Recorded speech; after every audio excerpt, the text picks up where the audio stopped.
Olá, boa noite. Mais uma vez eu quero saudar também nossos amados irmãos na graça e na paz do Salvador Cristo.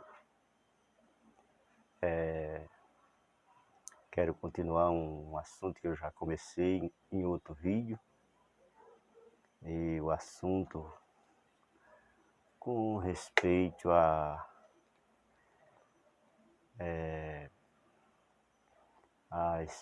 a glorificação, a herança que os salvos da época de Paulo receberiam. Aqueles irmãos, eles não obtiveram promessas de coisas terrenas, porque as promessas aqui da terra, as coisas aqui da terra, ela desvanece. Como o apóstolo Paulo, o apóstolo João chegou a falar em das suas cartas, que o mundo passa e as suas concupiscências, quer dizer, tudo aqui da terra passa. E uma parte aqui do assunto que eu quero nesta noite falar é que Paulo também recomendou aos irmãos que, portanto, se aqueles irmãos já tivessem ressuscitado com Cristo, pensasse nas coisas que são do céu e não nas coisas que são da terra, desse mundo. Ora, essa expressão significa que, às vezes, a pessoa, se pensasse aqui nas coisas da terra, até mesmo a sua própria vida terrestre, seu corpo, o seu viver, se a pessoa desse mais valor aqui à vida terrestre. Veja que o próprio Messias falou que aquele que perdesse a vida por amor dele, acharia a vida. E aquele que ganhasse a vida aqui, isso ele estava falando de vida mesmo. As pessoas querem aí, os interpretadores que ensinam o povo, ensinar e no fim de contas nós descobrimos que não deu em nada e nem vai dar em nada. Eles ensinam que ganhar a vida é você viver aqui, gozar tudo. Não. Ele falou de que adianta o homem ganhar o mundo em peso e perder a sua alma. Essa expressão seria realmente aí a pessoa priorizar aqui este mundo, esta vida. Mas quando ele disse que aquele que perdesse a vida por amor a ele, acharia essa vida, ganharia essa vida. E se chegasse a negar ele, seria ganhar a vida, negar o nome dele para não morrer, porque houve a perseguição. Não era à toa que ele estava falando isso, não. A interpretação das religiões aí é muito errônea, muito errada. Eles materializam tudo, futuriza tudo. Eles querem estar no lugar daqueles irmãos que estavam debaixo daquela expectativa da vida, do reino, que herdaria o reino. Aqueles irmãos que herdassem o reino teria o privilégio de, juntamente com o Cristo, governar o mundo. Então não era qualquer coisa, era privilégio. Então nós vemos que às vezes, quando o apóstolo falava isso, ele falava da vida que a pessoa não atentasse para ele, que Paulo chegou a dizer em uma das suas palavras que para ele o viver era Cristo e o morrer era ganho. Veja aí a expressão do apóstolo que chegou a falar essa palavra para os irmãos. Veja a importância que era a vida eterna. Não é vida, a pessoa esperar que o nosso viver só dependesse dessa vida terrestre. Paulo diz que se miserável homem que ele era, se dependesse só dessa vida aqui, era coisa séria, mas ele sabia que estava numa promessa de algo superior, algo melhor, algo permanente para sempre. E o versículo que eu li se encontra em Filipenses, capítulo 1, versículo 21. Porque para mim o viver é Cristo e o morrer é ganho.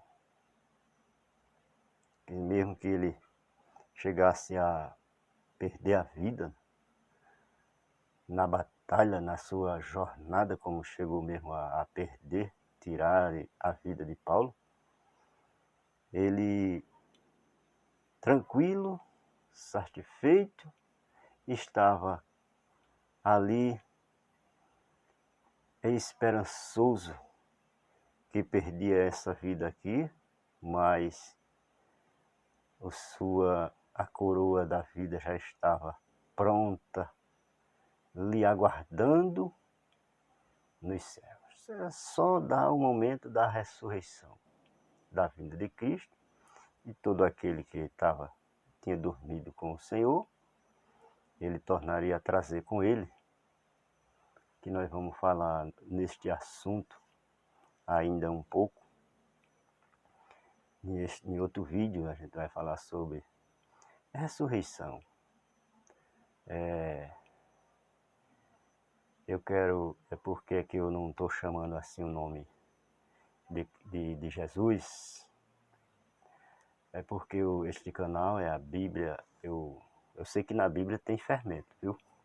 Essa Bíblia que nós temos em nossas mãos, ela é cheia de fermento. E eu não consigo, porque tirar esse fermento que foi botado, a não ser que os homens mesmo consiga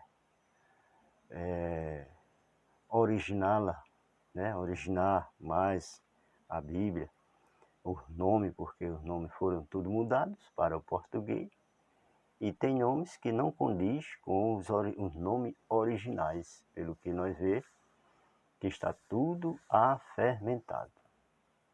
Então, para eu falar a Bíblia sem fermento, eu já não estou, já sei que eu não consigo realizar isso, mas aqui eu vou fazer o possível para descartar esse fermento que fizeram. Então, eu sei que o nome do nosso Salvador, do Messias, não se chamava Jesus. Esse nome foi um nome que colocaram esse nome Jesus, dando um nome aportuguesado. Quem sabe da história desse mundo, né, do histórico, sabe que o J era uma letra que não existia no alfabeto hebraico, não existia no hebraico, e sim o Y, que eles dizem que o J substitui o Y, mas não é isso. O J em canto nenhum, em local nenhum, ele é tratado como Y ou como I. Mas aqui, isso é outro assunto, né? Esse assunto para quem vive debatendo essas coisas, que não importa tanto isso, que mesmo que chame Jesus, mesmo que chame o nome, já procurando a tradução já do transliterado do hebraico, um dia que é Yausha, outro dia que é Yahushua, outro dia que é Yahushua. Então, já veja que tem confusão também. Ninguém sabe qual é o nome mais original. Então, aí, nesse meio aí, nada disso mais resolve nada. Vamos já, isso não vai mexer com a nossa fé. Nós permanecemos crendo que esse Salvador é o Filho do Eterno, do Criador, que veio para salvar o seu povo e, mediante a sua morte, a sua graça também deu o direito de nós que cremos também ser chamados filhos de Deus. Isso para nós é muito gratificante, muito. Nós não sabemos como louvar, como agradecer a Deus por esse favor imerecido que Ele nos deu. Mas aqui, vou entrar, estou falando muito e estou esquecendo aqui do termo, que já estou vendo que não dá para eu fazer ainda nesse vídeo, mas nós vemos a questão do apóstolo Paulo, que falando dessa vida terrestre, desse tabernáculo que ele desejava deixá-lo e habitar, ir para a sua habitação celeste, que não era corpo físico, e nem também era casa no céu, como pessoas acham que vai ter casa lá no céu. Para que casa lá no céu? Não dá para a pessoa entender que as palavras aqui seria tudo espiritual, figurada, né? Casa, uma habitação no céu, nossa morada, é o corpo de glória que nós íamos receber e lá está com o Senhor. Como nós sabemos, sim, que quem herdasse o céu, quem herdar o céu, mesmo sendo hoje o nosso espírito, quando nós partimos daqui morrer, descer à sepultura, mas o espírito, ele retorna para Deus, esse espírito vai para a morada celestial, que é o paraíso de Deus. Então, o apóstolo Paulo, ele almejava deixar, porque sabia, enquanto ele estava nessa habitação aqui, estava sujeito a todo sofrimento, às tentações, né? Tudo ele estava sujeito a sofrer, mas na habitação que era eterna, habitação de glória, que eu já falei em outro vídeo, corpo glorificado, seria sem sofrimento. O sofrimento que a pessoa passa aqui na terra cessaria um dia, como lá diz no Apocalipse, né? E ele enxugará de nossos olhos toda lágrima, segundo a expressão que diz lá no Apocalipse. E Deus enxugará de nossos olhos toda lágrima. Ali não haverá mais pranto, nem dor, né? Lá eu não vou ler esse capítulo agora que eu não marquei. Chegou aqui na mente, mas eu não marquei. Eu posso ler em outra ocasião. Mas vamos aqui ler só esse texto já sem comentário. O vídeo já vai longo. Eu não gosto de fazer vídeo longo. No capítulo 4, eu quero falar também para os irmãos sabem, o ouvinte sabe, o que não sabe, fica sabendo. Do pouquinho que eu sei explicar, fica sabendo. Que não se pode afirmar um assunto em textos isolados, porque o sistema faz isso. Pega versículo, texto e sai distribuindo aqui acolá um versículo para afirmar suas teses, mas não. Um assunto na Bíblia, ele começa do início do assunto, como por exemplo, eu estou lendo aqui na segunda carta de Coríntios, e o assunto começa lá no início da carta, como a carta aos Hebreus.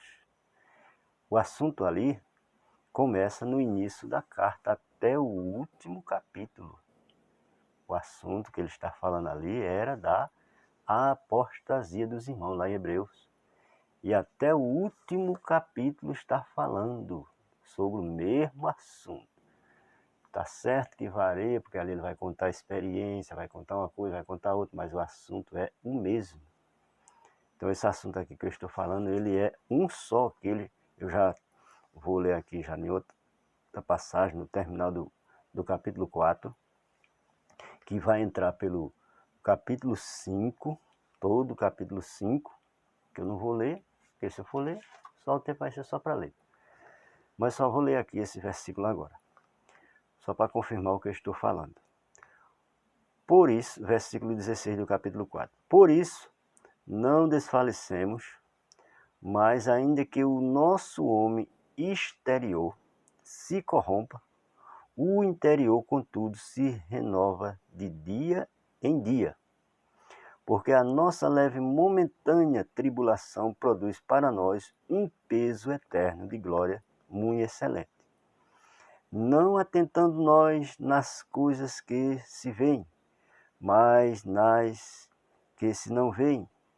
Porque as que se veem são temporais, e as que se não veem são eternas. Aqui estava falando o assunto que eu já entrei nele sem ler. Não atentando nós nas coisas que se veem, mas nas coisas que se não veem. Porque as coisas que se veem, elas são temporais, e as que se não veem são eternas.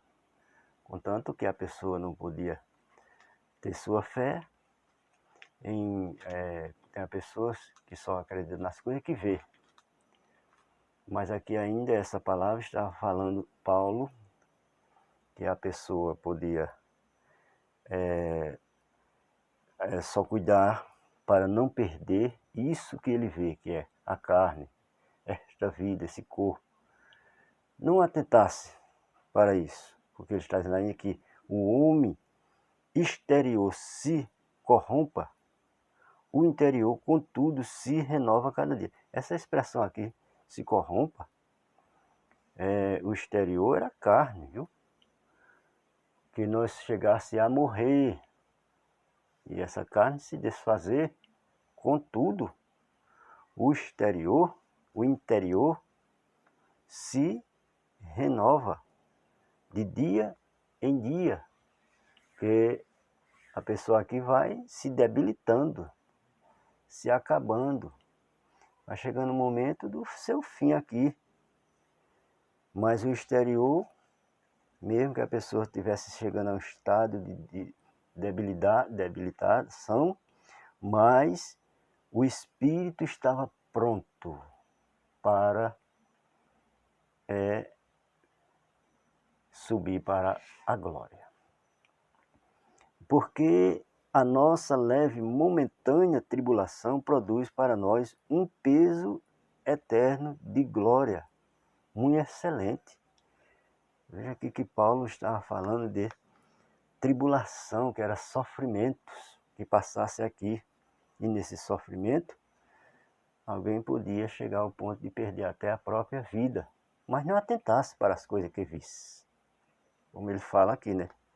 Não atentando nós nas coisas que se veem, mas nas que se não veem, porque as que se veem são temporais, e as que se não veem são eternas. Então ele estava falando que os irmãos atentassem para a eterna, a vida eterna.